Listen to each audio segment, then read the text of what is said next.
was a hermit crab. For those of you who don't know about hermit crabs, they're small, 10-footed crabs who are best known for the fact that they don't create their own shells. Like most mollusks, they're really vulnerable to predators unless they're protected by a hard shell. But they have to find those shells that have been discarded by other creatures. In fact, as they grow, they have to find a whole series of shells, each one larger than the next, to protect them. And unsurprisingly, this occupies a lot of both their time and their thought. They typically don't want to spend more than a few seconds outside of their adopted shells. Now, Herman was a hermit crab who lived on the Red Sea in Egypt, which is a pretty good place for a crab to live, nice and warm and sunny. And when he was a very young crab, he had been really worried about this whole shell thing, as he knew the time for a new shell was approaching. How was he going to find a new shell when he needed it, especially with other hermit crabs looking for shells at the same time? So one day he told his father, Fred, how nervous he was about this, and his dad took him by the claw down to a small hidden stretch of the beach where lots of shells washed ashore. And they watched as a particularly beautiful larger shell came to ground. A smaller hermit crab walked up to it, tapped it, then quickly left his old shell and tried it on. It was obviously way too big for him, so he left it and pushed himself back into the old shell. The effort it took made it clear how constricting the old shell was. Dad, what's he going to do? There aren't any other shells on the shore, and it's obvious this one doesn't fit him. How alone he looks. Now Herman was frightened again. It was bad enough to think about living without a shell, but what about living in one that could no longer hold you? Fred looked sagely at the crab down on the beach, then at Herman. Son, you are never alone. God created us hermit crabs to be like this, and God provides. What do you mean, Dad? Said Herman, looking around for some evidence of God doing something to assist this crab with his shell. Look for the helpers, son. You will always find others who are helping. That is where God is. The other crab on the beach waited patiently while Herman and his dad watched. Soon another hermit crab, larger than the first, came up onto the beach. He too found the new shell too large, so he arranged himself next to the first crab and linked claws with him, and they both waited. It seemed rather peculiar. What were these crabs waiting for? For several hours, this repeated itself with each new crab trying on the shell, finding it too large, and then arranging themselves in a line by size until the line of crabs holding claws extended a full 10 feet. And finally, the largest crab Herman had ever seen came down the beach. The line of crabs, connected claw to claw from smallest to largest, cheered as this new large crab approached the huge shell. He left his old shell and tucked himself into the new one. A perfect fit. The whole line of crabs said, "Ooh, ah!" And then, in a flurry of activity, they all left their old shells and moved into the shell of their next largest neighbor. Lots of high-tenning occurred. Then they all said their goodbyes and went home. You will always find others who are helping, son, Fred said as he and Herman headed home. God works through the helpers. This is the way. It wasn't too long before it was Herman's time to find a new shell. It was actually way overdue. Despite his father's assurances and seeing it happen many times, Herman had been afraid to leave his first shell, and it had become really tight on him. Finally, when there was no other choice, Herman went to the beach. His family watched from a nearby dune. There was already a short line of crabs with claws linked next to the shell. Herman moved up, tapped the shell, quickly left his shell and tried on the empty one.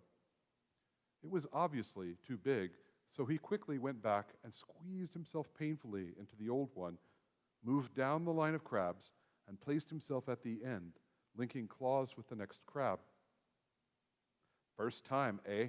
Asked his neighbor who was holding his claw. Yes, Herman stammered. Don't sweat it, kid.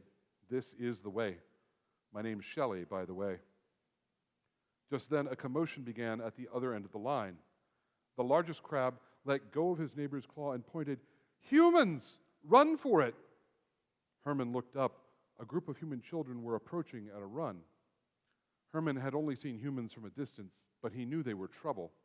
All the crabs began to scuttle away, but the humans followed them and began to pick them up. Herman felt himself lifted up along with Shelley and put into a dark bag. Herman was terrified.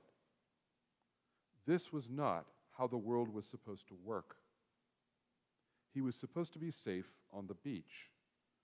This was supposed to be a celebration, but instead it was terrifying and painful. Where was his family? Did they get away? Where was he going? What was going to happen to him? Shelley seemed frightened also, but she was older and sprang into action. She immediately began using the tip of her claw to poke against the bag. Over time, she created a small hole and began to enlarge it. "Okay, kid, this is where you get out," she said, gesturing to the hole. "But what about you? Don't argue with me, kid. I'll enlarge the hole more and get out in a few minutes, but you get out now. This is the way." Herman retracted himself fully into his shell, and Shelley pushed him until he popped out of the bag. Herman hit the ground rolling and kept himself inside his shell until he had stopped moving completely and slowly peeked out and carefully looked around. He appeared to be inside the nearby human village and had rolled off the street into one of the houses. He quickly scuttled to a corner and inspected his surroundings more fully. It appeared to be a carpenter's shop. There was wood, and tools, and a workbench, and fragrant wood shavings covered the floor. No one was home at the moment, so Herman just curled up. He didn't ever want to leave his shell again. The world was different. Nothing felt right. He was scared and he was alone. His dad had said, "Look for the helpers," but where were they? In a few hours, the humans who lived in the room behind the shop came home. It was the carpenter, his wife, and a child who appeared to be about 6 years old. "Oh no, not another child," Herman thought, and squeezed himself further into his already painfully tight shell. The family went into the living quarters. Herman could hear them moving around a lot. It sounded like they were getting ready for a journey. Apparently, they weren't local. They were from some place up north called Judea. The carpenter had been warned in a dream that some crazy king was threatening to kill the children in their village and had taken his wife and child and fled here to Egypt. Now, apparently, this king had died, and it was safe to return. They were going to leave. Maybe if Herman just stayed here and was very still, they would go, and he could just figure out what to do next. Suddenly and unexpectedly, the child came into the room. Herman tensed and tried to make himself very small. The child wandered around, looking at various things, and then turned and stared right at him. Herman closed his eyes and trembled in his too small shell as he heard the child approach. He felt himself lifted up again and then felt his legs placed on skin. Herman opened one eye and found that he was now in the child's hand, being held up right in front of his face. The child was looking deeply at Herman, like staring him in the eyes. Herman knew he should be frightened, but the more he looked into the child's eyes, the safer he felt. His dad had said God worked through the helpers, but Herman couldn't shake the feeling that God was somehow in this child in a unique way. "Your shell is too small. That's got to be hurting you," said the child. In his terror, Herman had forgotten how exquisitely painful his small shell had become. He took another look at the child and then did the unthinkable for a hermit crab. He pulled himself out of his shell and stood there with no protection at all in the hand of the child. The child smiled at him in a way that made Herman feel absolutely safe. He felt no fear or anxiety for the first time in his life. The child looked around the shop, finally walking over to a small shelf on the wall that contained 3 small, beautiful containers made out of brass. He held Herman up so he could see. "Mom says 3 men from the east gave me these as a baby. The 2 smelly things are still in their boxes, but this small one held gold, and it's almost gone." The child removed the lid, took out a couple of gold coins which he placed on the shelf, and put Herman next to it. Herman looked at it. He'd never seen anything quite like it, shiny and beautiful. The child looked at him encouragingly. Herman pulled up the edge and slipped into it. It fit perfectly. He sighed in relief as his body settled into its new, larger home. He winked at his new friend. The child clapped and laughed, which brought his parents into the room. "Jesus, what are you up to?" asked the carpenter. The child picked Herman up and held him proudly in his hand. "A hermit crab, huh?" asked the carpenter. He grinned and looked at the child's mother. His mother rolled her eyes. "Another lost animal, huh? Well, this is still better than the time you threw the rock at the bird, it died, and you brought it back to life. At least the crab can travel." The carpenter looked at the child. "The new shell looks great on him. You can keep him until the time is right to let him go." The child beamed at his parents and then at Herman. Herman nodded. "He always seems to have to help," said the carpenter to the child's mother. The mother looked as if she were far away from him for a moment, then said, "God is my helper. The Lord is my support." In the morning, the family left their house, leading a donkey named Benny with all their possessions on it. Herman sat on the child's shoulder as he walked, clutching his tunic with his claws and enjoying the vantage point it gave him. His new brass shell shone in the sun. They left the village and skirted the beach. There was Herman's family. They'd come back to the same sand dune they'd been on yesterday when tragedy had struck. Herman tensed up and the child felt it. The child followed Herman's eyes and spotted the other hermit crabs. He pointed and Herman nodded. The child squeezed his mother's hand, then ran over to the dune. He knelt down and Herman scampered off his shoulder to rejoin the other crabs. Herman's father looked at the child, then bowed slightly. The child nodded his head, smiled at Herman, then went to rejoin his family as they headed north. Fred looked at his son, admired and tapped the new shell, which rung with a pleasing tone, then said, "I see you found the helper." Herman looked at the humans fading into the distance. "God is my helper. The Lord is my support." "This is the way," intoned his dad. Now, hermit crabs can live to be around 30 years old, and Herman lived to a ripe old age of 32. Years before he outgrew the brass shell the child had given him, and a series of younger crabs had taken it over each in turn, Herman spent the rest of his life thinking about these strange events. The fear of his first shell exchange, the abject terror of being taken off the beach, Shelley getting him out of the bag, the loneliness of being in the carpenter's house alone, the fear that had turned to joy in the hands of the child. It had all changed him.